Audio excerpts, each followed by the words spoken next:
Hello everybody, welcome back to the channel. I have been away for a very long time. I apologise for that. If you want to know why, please watch my status update video I did a little while ago. A lot's been going on a personal level. Nothing personal, that's fine. It's just other things that are affecting the universe that I currently inhabit. So it's getting better. There is an end to this coming. I'm not going to go into details because of prevailing factors. The green screen is up. I have an exit strategy should the worst come to the worst. For more explanation, please see my previous work. What I'm going to do today, and I've been toying with this one for a little while, I have a playlist I've put together on YouTube, and I will share the playlist below this video. Basically, I was reminded, due to YouTube being YouTube, an old safety video. And these safety videos were shown to us or fed to us as children in primary school mainly, and a little bit bled on to secondary school and further. Now, I appreciate that my channel, my audience is nearly 100% or close to 100% in America. I don't have a huge audience, but what I do reach is over the pond. So now I through osmosis alone, I'm aware of probably one, and that's Blood on the Asphalt. Which is a rather horrific and quite legendary road safety video. Don't drive like a twat on the roads. Unfortunately, people still drive like twats on roads, otherwise you wouldn't have to have all these safety videos. And believe me when I say, the road I live on, you may hear how much people still drive like twats on roads. But anyway, so I'm going to go back and I'll cobble together a few of the more memorable videos from yesteryear. And when I say yesteryear, I mean I'm talking back to when I was less than 10 years old. Now, I'm no shy away from my age. I was born in 1973. I was born the day Live and Let Die came out in the UK. Now, if you want to do some research, you're more than welcome. But I'm very happy to say that I have been told on several occasions, people call me young man quite a bit, which I'm very happy with. But someone the other day, we always have a challenge, how old do you think I am? Because I work in a customer service industry. How old do you think I am? And I was very happy someone thought I was 10 years younger than I am. Happy with that. I will accept that, and I will put that bloody thing on a t-shirt. That, and when somebody said I look kind of like Ryan Reynolds. These are self-affirmations I will be taking to my grave, thank you very much. But anyway, back to the point. The point is these old 1970s, 1980s public information safety films. Now, a few of them we were told to watch in school. This is my age, I'm before VHS, before Beta, before Philips. I think there was another version that never caught on. But basically what happened was the schools would check the TV listings, and they would get their own TV listings of what time of day and what channel a specific public information film would be broadcast on, more than likely BBC Two. I think we had BBC One, BBC Two and ITV, Independent Television. We now have got hundreds of channels and there's never anything on. We were told to file down to this specific room, the media room, if you can call it that. It was basically a TV on wheels plugged in, and we'd wait. Literally, we'd see the countdown timer of when the program was going to start, and we'd count back from whenever, and then it would show, and it would literally be no intro, here's your TV. And there were a couple of hours a day, specific ages and what have you. And anyway, I'm really waffling on. We're going to get straight into it. So the first one I'm going to show, basically I'm going to fire up the playlist. I'm just going to let it go, pause when necessary, and I'll let you know how I felt at the time, what I remember of it, how it affected me. And I know that there's a couple at the end, which I'm going to put in as a little bit of a, not a treat, but an interesting one. We'll put it that way. For anybody who doesn't know of a certain fact I'm going to get to at the end of this film. So if you're going to watch this, I'm just going to clip to the parts.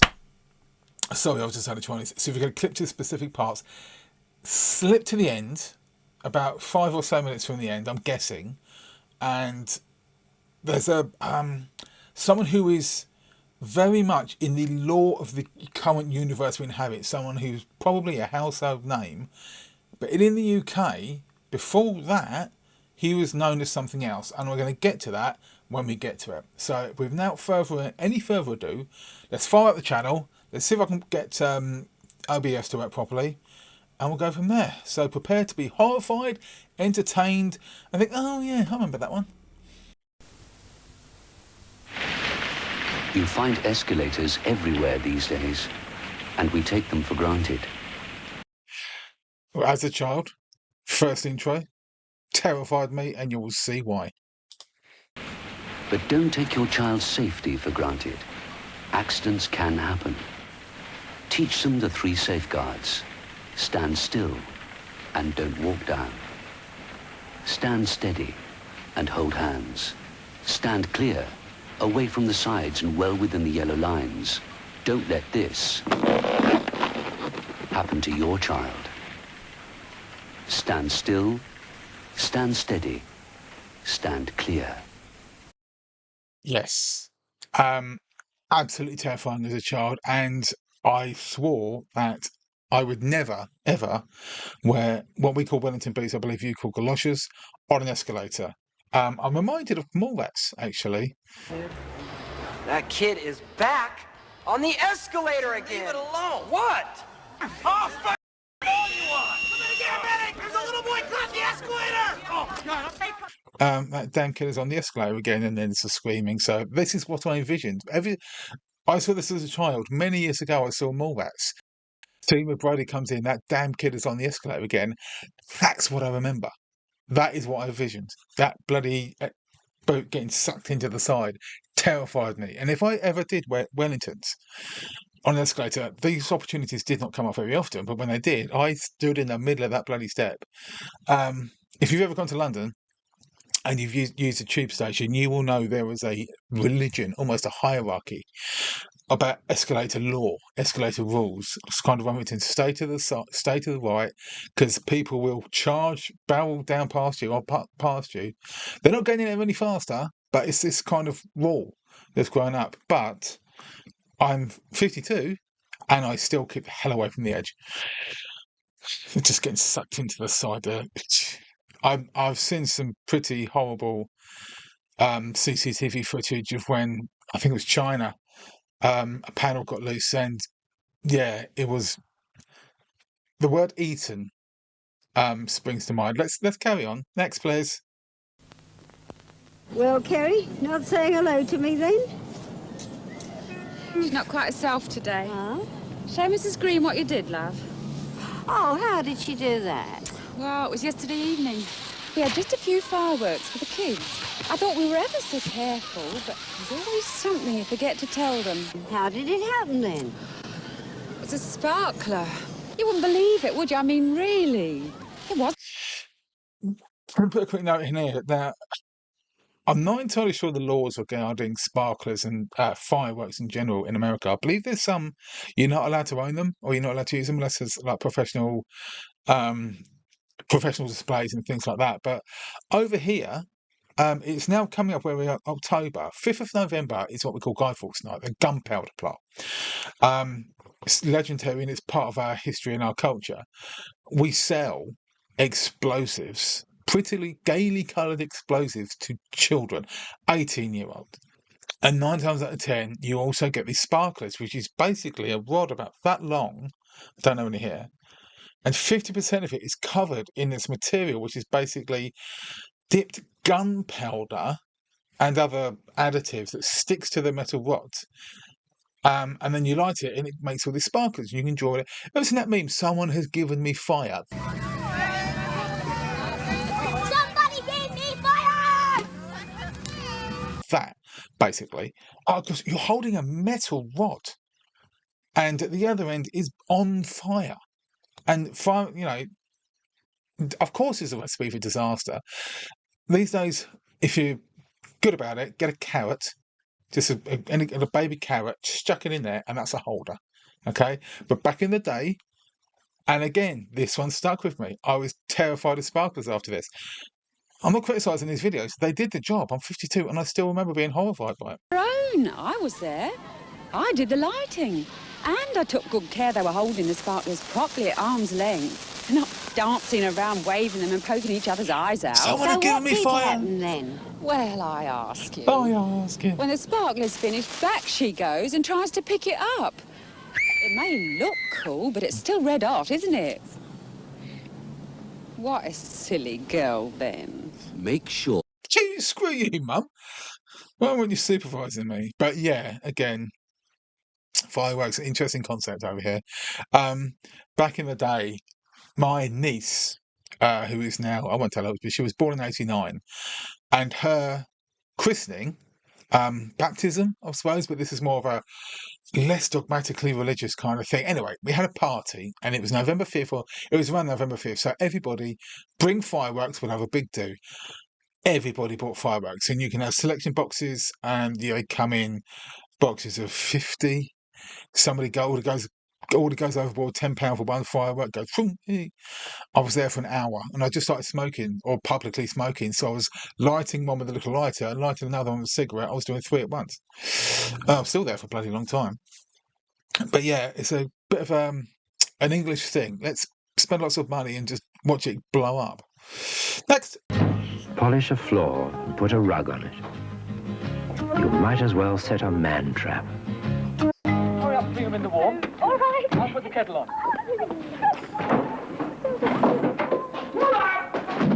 And to think he'd only just come from the hospital.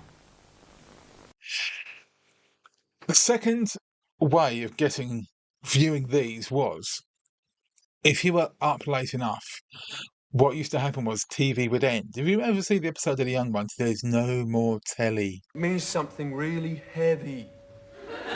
It means there's no more telly. It's time to go to bed. You'd have the news, you'd have a 5 minutes, normal programme would finish. You'd have a 5-minute news update, then you would have a public information film, like this. Then you'd have a long pause, and then someone else's voice would say, don't forget to turn off your television. And then you get static. You don't get static these days because it's digital, not analog. But this is the kind of film that would turn up. But that one, who polishes the floor and puts the rug down anyway? Yeah, it's like, say, don't look at the sun during eclipse. Yeah, but they were looking down already, so bad acting. But I can't complain. I've been in an advert myself, as you know, last April Fools, and my acting was not exactly Oscar worthy, but I enjoyed the experience. That was a next? public information film. That was a public information. That little bit there was always on the BBC to let you know that wasn't actually a programme. Now this one, it's only a minute and a half. I'm going to let it play out. I don't recall this one specifically because, one thing, it came out the year I was born. But I'm sure I saw it somewhere along the line. Let's go. It's a minute and a half.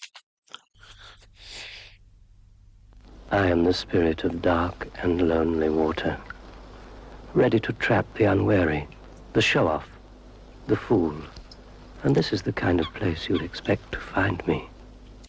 Tell me whose voice that is. Is it Donald Pleasance? Not entirely sure. Come on, come on. But no one expects to find me here. It seems too ordinary. But that pool is deep. That little kid in the yellow jersey, he grew up to be in Grange Hill. I recognise him. I can't remember his name. He was friends with Rowley, I'm sure. But acting for a very long time. So there we go. I don't know if he acts anymore. I think he did the teenage thing and that was it. Boy is showing off. Look at the trousers. The bank is slippery. Only a fool would ignore this. But there's one born every minute. Under the water there are traps. Old cars, bedsteads, weeds, hidden depths. It's the perfect place for an accident. Oh, look, there's someone in the water. Quick, use that big stick to get him out. Sensible children. I have no power over them. Oi, mate, that's a stupid place to swim. Hey, go over and get that thing to wrap him in. You don't have to feel cold, mate. How long was you in there? The water running. Thing. I'll be back. Frank Langella is at the end of Masters of the Universe. I'm sure I had seen that, but I did not heed that warning.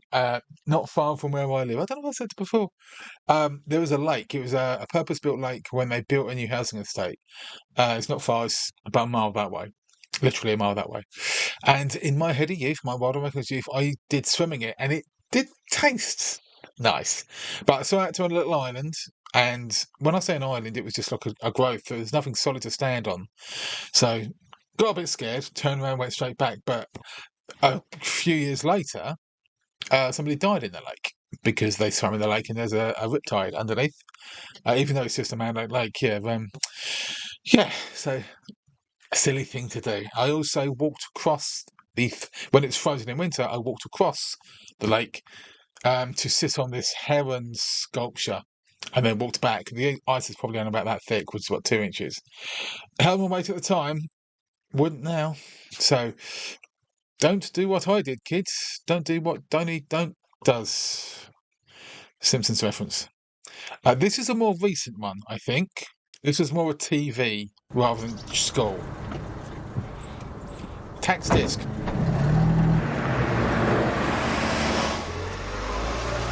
Like most victims, Blood warning. Because I know it's coming up. Just to let you know, if anybody's a bit squeamish, that's what's coming up. He knew her killer.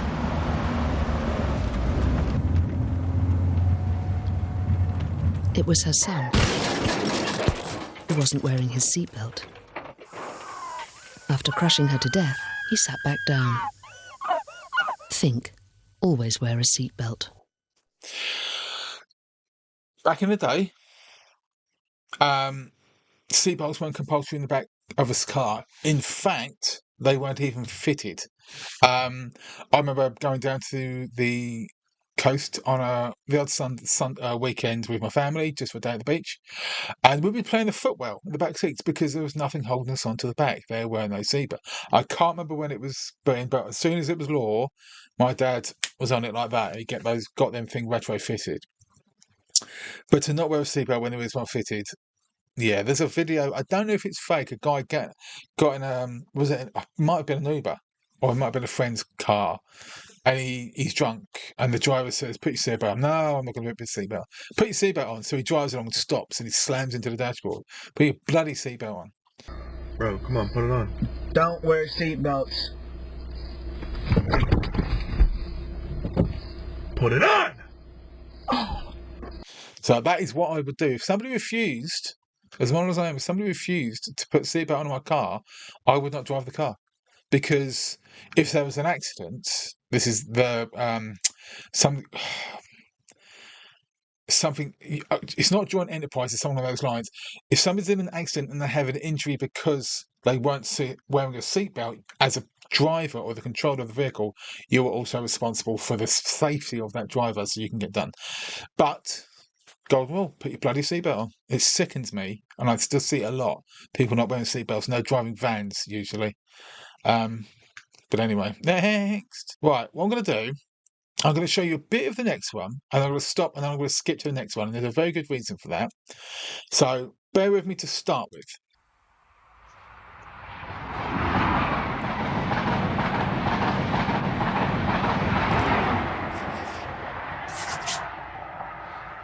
Hello. Now pin back your ears and listen, because I'm going to tell you a story. It's all about the railways. Did you know every single day over 18,000 trains use our railway system? Amazing, isn't it? Now I do a great deal of rushing around the country from place to place, and I can't think of a nicer, more comfortable way of doing that than in a really good train. So now the reason I'm going to stop it there is because this is the 1979 version. I probably would have watched this. This gentleman's name is Peter Purvis. Very well known to me as a child. He presented the legendary BBC TV show called Blue Peter. There was always like two guys, one girl, and usually a dog and a cat. Goldie and whatever. 1977, Mark Hamill and Carrie Fisher went on this show to promote Star Wars. So it's very well known at the time. Now, a little bit later on, they changed this person. So I'm going to skip to the next one because they updated it. Let me quickly check something. Speak amongst yourselves. So the next one I'm going to skip to, because what they basically did, they updated it to a more current presenter. And if you've seen Ricky Gervais's Extras, and to a lesser extent Shaun of the Dead, he has a little cameo in that. So basically, this is about a boy called Robbie. I'm going to not do the whole thing, because it's 13 minutes long. But you'll notice they didn't change the script much. And brace yourself, there's hair incoming.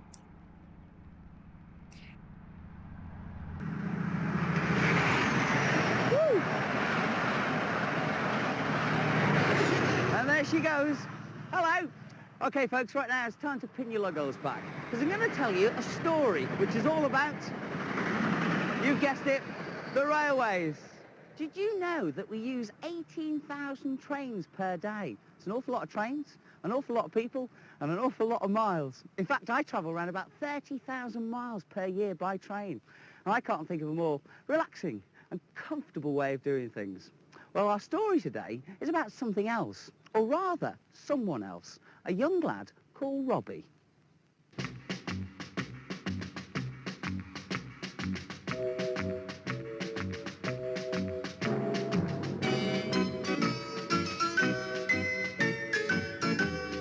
This was one of the films that we got dragged. This was a special occurrence. This wasn't something we were dragged into the TV room.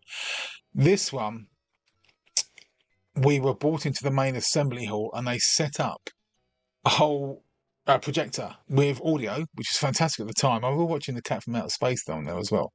But they showed this, and I remember seeing it at least twice. So I may have actually seen both, but this is a little bit past my... By the time this one came, it's dated 1986. Yeah, that's me. That's what I used to go up to. 1986, I was 13, so I was in grammar school, second year of secondary school or grammar school. So I probably wouldn't have seen this. Don't think I've ever been got out of a tree by the fire brigade, but yeah, basically he was just a child being a child. But I'll skip through to the main plot of this one and what the whole point was about. Robbie didn't know it, of course, but that was the last goal he'd ever score. Come to that, the last game he'd ever play. Because things went wrong on the way home, you see. Big brother Bert reckoned he knew a shortcut. Well, that was okay, till the shortcut brought them to the railway line. "We can't cross that," said Robbie. But it's dangerous. "Of course we can," said Bert. "Look, there's a huge great hole in the fence. And another hole on the other side," Sally chipped in. Robbie argued. "The kids who made those must be stupid." It wasn't kids," said Jake. "It was grown-ups. I saw them do it so as to get across to the pub." "Well, they're stupid," Robbie argued. "It's just plain stupid going across a railway." "You chicken then," asked Bert. "Chicken soccer star." Sally joined in. "Chicks United, bottom of the 4th division. Oh, look, he's going all red." "I know what," said Bert. "You'd go across for these, wouldn't you? I'll bet you would." "Oh, give 'em back," yelled Robbie. "Keep your hair on. You can have 'em," said Bert. "All you got to do is get 'em. Go on, go fetch, boy." "Oh, now look what you've done," Robbie shouted. "You threw 'em there, you get 'em back."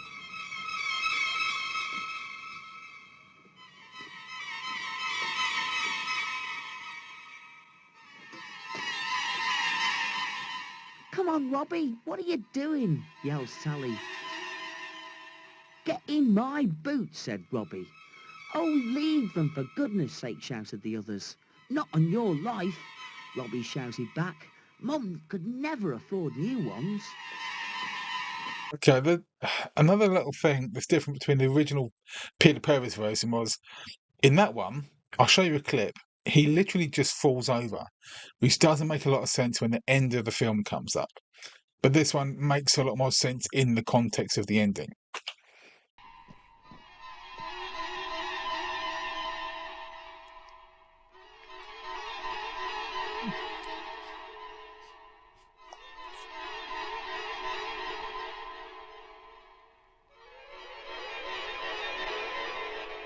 Yes, this makes a lot of sense.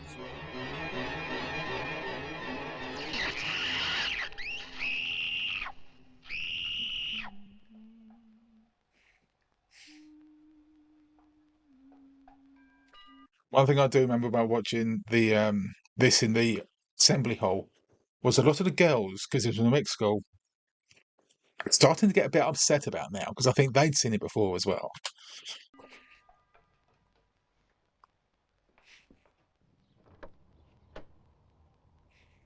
Mrs. Hayward? Yes? Mrs. Ruth Hayward? Yes? But what have you been up to? Well, where are the others? The lads had a bit of a shock, love. What do you mean? What's going on? Look, could we talk inside? Yes, of course.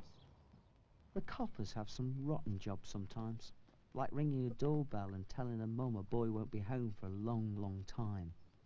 For God's sake, what's happened? Where's Robbie? Where's Sally? Your Robbie's had an accident, I'm afraid. A bit of a nasty one. He's not... No, he's alive. But he's very poorly. Poorly. I don't think there's an expression we use. This is poorly scripted, I think. This probably isn't how well, it may have been at the time, I don't know. But obviously they're laying it on a little bit thick because this was for children.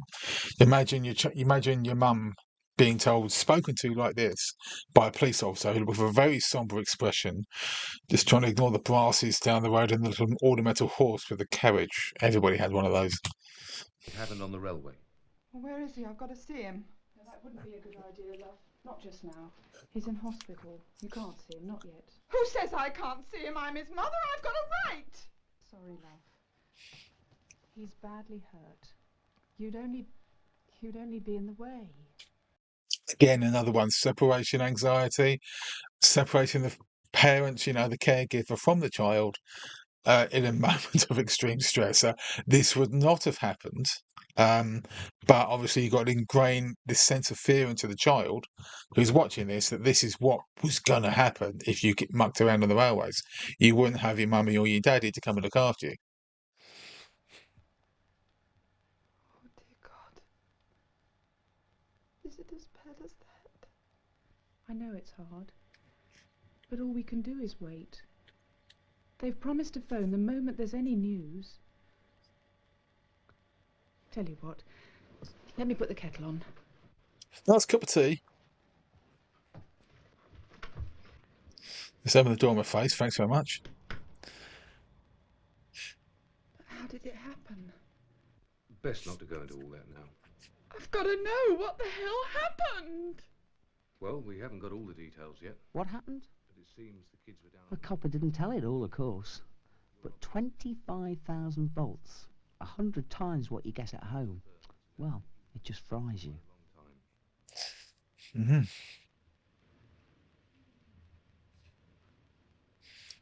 Oh, dear Christ.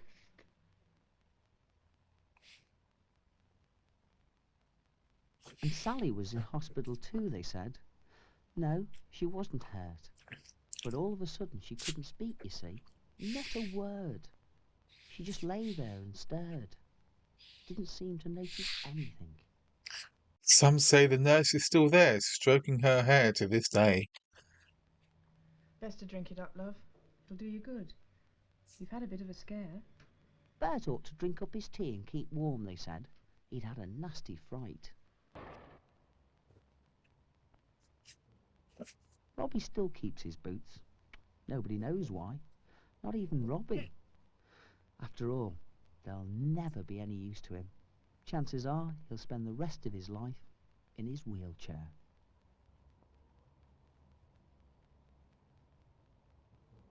So it's been a while, but apparently he's still got open sores on the side of his face. So, yeah, the ending of that one was when the girl started crying and what have you. Yes, it was very horrific. However, I'm not going to go back and play it because it'll confuse my playlist. But if you go and watch the one, this is on the playlist before this one, the 1979 version. It's kind of weird because the script is the same, but all he does is he trips over. but he still gets a burn on his face. So the footage, the Robbie footage was in 1979, but the Keith Chegwin inserts and voiceover were from 7 years later.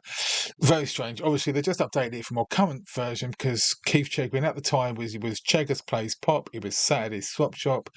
He'd recently married Maggie Philbin. This is all very English and very British, but he was very much in vogue and very well known. So obviously the best way to get the message across to the kids. Very dramatic. A lot of it probably wouldn't have happened like the conversation the police officers had with the mother, stopping the mother going to hospital. The friends being in shock, being incommunicative. Look how much your actions could affect everyone else around you.